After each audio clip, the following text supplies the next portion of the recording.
Hello, welcome back. അപ്പൊ നമുക്ക് HSM മാത്സിലെ questions ആണല്ലേ നമ്മൾ ഡിസ്കസ് ചെയ്തുകൊണ്ടിരിക്കുന്നത്. അപ്പൊ previous year question papers base ചെയ്ത് പഠിക്കുന്നത് എന്തുകൊണ്ടും നമുക്ക് ഈ ഒരു HSM ക്രാക്ക് ചെയ്യാൻ നമ്മളെ ഏറ്റവും കൂടുതൽ ഹെൽപ്പ് ചെയ്യുന്നതായിരിക്കും. ഇപ്പൊ സിലബസ് ബേസ്ഡ് ക്ലാസ്സസ് ആയിട്ടാണ് എടുക്കുന്നത്. അപ്പൊ മൊഡ്യൂൾ 1 പാർട്ട് 1 ഓൾറെഡി അപ്ലോഡ് ചെയ്തിട്ടുണ്ട്. പിന്നെ നമ്മൾ നോക്കാൻ പോകുന്നത് പാർട്ട് 2 കുറച്ച് ക്വസ്റ്റ്യൻസ് ആണ്.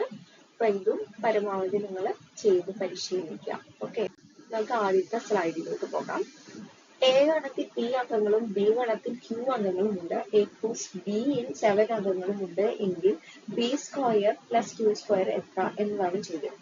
അപ്പൊ ഇവിടെ A plus B ആണല്ലേ. അപ്പൊ A യിലും B യിലും എത്രയാണെന്ന് പറഞ്ഞിട്ടില്ല. P യും Q ആണ് പറഞ്ഞിട്ടുള്ളത്. അപ്പൊ ഇവര് A plus B യിൽ ടോട്ടൽ എത്ര അംഗങ്ങൾ ഉണ്ടെന്ന് പറഞ്ഞാൽ അത് P into Q ആണ്. P into Q ആണ്. അപ്പൊ നമുക്ക് Pക്ക് വരാവുന്ന ചാൻസ് Qക്ക് വരാവുന്ന ചാൻസ് അത് മാത്രം നോക്കിയാൽ പോരെ. അപ്പൊ P into Q 7 ആണെന്നുണ്ടെങ്കിൽ Pക്ക് വരാവുന്ന ചാൻസ് 1 അല്ലെങ്കിൽ 7 ആയിരിക്കും. അപ്പൊ 1 അല്ലെങ്കിൽ 7 മാത്രമേ വരുള്ളൂ. Qക്ക് 1 എടുത്താല് Qന്റെ വാല്യൂ 7 ആയിരിക്കും, അല്ലെങ്കിൽ 7 എടുത്താലോ Qന്റെ വാല്യൂ 1 ആയിരിക്കും. ഈ വാല്യൂസ് മാത്രമേ അവിടെ വരാൻ ചാൻസ് ഉള്ളൂ.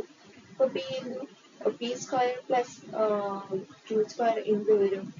1 സ്ക്വയർ പ്ലസ് 7 സ്ക്വയർ, അതായത് 1 പ്ലസ് 49, that is 50.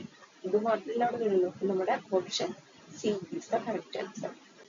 അടുത്ത ചോദ്യം, 10 പേർ പരസ്പരം ഷേക്ക് ഹാൻഡ് കൊടുക്കുന്നു. 10 പേരാണുള്ളത് അല്ലെ. അപ്പൊ ടോട്ടലി അവിടെ 10 പേരുണ്ടെങ്കിൽ പരസ്പരം ഷേക്ക് ഹാൻഡ് എത്രയാണ്? അപ്പൊ ഒരാള് 10 പേര്, ഇപ്പൊ ഒരാള് എത്ര പേർക്ക് കൊടുക്കും? അയാൾ വെച്ച് ബാക്കി എല്ലാവർക്കും ഷേക്ക് ഹാൻഡ് കൊടുക്കുമല്ലോ. അപ്പൊ അവിടെ ടോട്ടൽ 9 പേർക്ക് അവിടെ ഷേക്ക് ഹാൻഡ് കൊടുക്കുന്നു. അങ്ങനെ എത്ര ആൾക്കാരുണ്ട്? 10 പേരുണ്ടല്ലോ. അപ്പൊ 10 പേര് വെച്ചിട്ട് ഓരോരുത്തർക്കായിട്ട് ഷേക്ക് ഹാൻഡ് കൊടുക്കും. അപ്പൊ ടോട്ടലി 10 into 9 ഷേക്ക് ഹാൻഡ്സ് സംഭവിക്കുന്നുണ്ട്. പക്ഷെ ഒരാൾ അങ്ങോട്ട് കൊടുത്താൽ അതേപോലെ തന്നെ തിരിച്ചും ഷേക്ക് ഹാൻഡ് വരുന്നുണ്ടല്ലോ. അപ്പം അത് ഒരു സെക്ഷൻ നമുക്കത് ഡിലീറ്റ് ചെയ്ത് കളയണം. ദാറ്റ് ഈസ് ട്വൈസ് ടൈം, 2 തവണ അവിടെ നടക്കുന്നുണ്ട്. അപ്പൊ നമ്മളത് ബൈ 2 ചെയ്ത് കളയാം. അപ്പൊ 10 into 9 by 2 നമുക്ക് എന്ത് വരും? 19 by 2, that is 45. അപ്പൊ ഇവിടെ ഇക്വേഷൻ ഇത് ഒന്ന് ഓർത്ത് വെച്ചാൽ മതി. n-1 into n divided by 2. അപ്പൊ ഈ ഒരു ഇക്വേഷൻ ഓർത്ത് വെക്കാം. അപ്പോൾ 45 is the answer. അടുത്ത ചോദ്യം, എ ബി എന്നിവ സ്വതന്ത്ര സെറ്റുകൾ ആണെങ്കിൽ ഇതിൽ ഏതാണ് വരാം? സ്വതന്ത്ര സെറ്റുകൾ ആണല്ലേ, ഇൻഡിപെൻഡന്റ് ആണ്. ഇൻഡിപെൻഡന്റ് മീൻസ് അവരുടെ കോമൺ ഫാക്ടേഴ്സ് ഒന്നുമില്ല.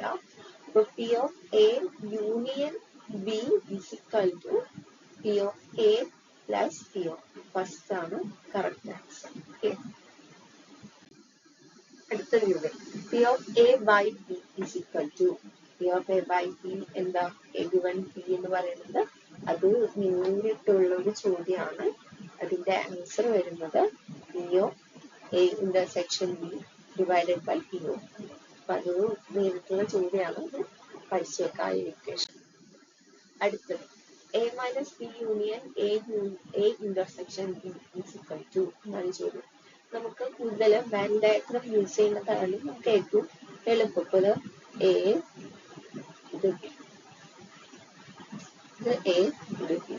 ഇപ്പൊ A മൈനസ് B എന്ന് പറഞ്ഞാൽ B അതിൽ ഉൾപ്പെടാൻ പാടില്ല അല്ലെ. ഏകദേശം ഈ ഒരു സെക്ഷൻ ആയിട്ട് വരും. ഇനി A ഇന്റർസെക്ഷൻ B എന്ന് പറഞ്ഞാൽ എന്ത് വരും? രണ്ടിലും കോമൺ ആയിട്ടുള്ളത് ഈ ഒരു ഭാഗം വരും. അപ്പൊ ഇത് വന്നു A ടോട്ടലായിട്ട് വന്നില്ലേ. ആൻസർ B ആണ് കേട്ടോ. അടുത്തത്, A യൂണിയൻ B കോംപ്ലിമെന്റ്. അതിപ്പോ A യൂണിയൻ B കോംപ്ലിമെന്റ് എന്താ വരാ? A union B complement is equal to A complement intersection B complement. Answer എന്ത് വരും?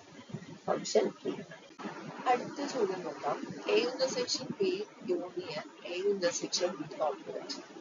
ഇത്തരം ചോദ്യങ്ങൾക്ക് നമുക്ക് ഏറ്റവും എളുപ്പം എന്താണെന്ന് വെച്ചാൽ ചിത്രം വരച്ചു നോക്കണം. വെൻ ഡയഗ്രം വരക്കണം. നമ്മുടെ A വരച്ചു, അത് B വരച്ചു. ഇപ്പൊ A ഇന്റർസെക്ഷൻ B കോംപ്ലിമെന്റ് ഏത് ഭാഗമാണ് വരാ? ഈ ഒരു ഭാഗമാണ് വരാ അല്ലെ. A intersection. ഇനി A ഇന്റർസെക്ഷൻ B കോംപ്ലിമെന്റ് എന്താ പറയാ, എയിലും ബിയിൽ ഇല്ലാത്ത ഭാഗം എയിലുള്ളതും പക്ഷെ ഈ ഭാഗം പെടാനും പാടില്ല അല്ലെ. ഇത് സെക്ഷൻ. അപ്പൊ നമുക്ക് എന്ത് വന്നു, ടോട്ടലി എ വന്നു അല്ലെ. ആൻസർ ഓപ്ഷൻ ബി, എ ആണ് ആൻസർ. അടുത്ത ചോദ്യം, നമുക്കിവിടെ ഡി തന്നിട്ടുണ്ട്, ഇ സി നമ്മളോട് ചോദിച്ചിട്ടുള്ളത് D union E minus C ആണ്. അപ്പൊ നമുക്ക് ഡി യൂണിയൻ ഇ എന്താന്ന് നോക്കാം. ഡി യൂണിയൻ ഇ എന്ന് വരും, ഡിയിലെയും ഇയിലെയും എലമെന്റ്സ് എഴുതണം അല്ലെ. ഇപ്പൊ 3, 4, 6 ഇതാണ് ഇയിലെ എലമെന്റ്സ്. ഡിയിലെ എലമെന്റ്സ്, ഇയിലെ എലമെന്റ്സ് എന്നത് 2, 3, 4. അപ്പൊ അതില് 2, 3 ഓൾറെഡി ഉണ്ട്, 4 ഉണ്ട്. ഇനി ഡി യൂണിയൻ ഇ, അതിൽ നിന്ന് എന്ത് കൊടുക്കാനാ, സി കൊടുക്കണം അല്ലെ. സിയിലെ എലമെന്റ്സ് നോക്കാം, സിയിലും 1ഉം 2 ആണ്. അതിന് 1 ഓൾറെഡി ഇല്ല, പിന്നുള്ളത് 2 കളഞ്ഞിട്ടായിരുന്നു. നമുക്ക് 3, 4, 6 വരും. ഇപ്പൊ 3, 4, 6 ആണ് answer. Option C is the right answer.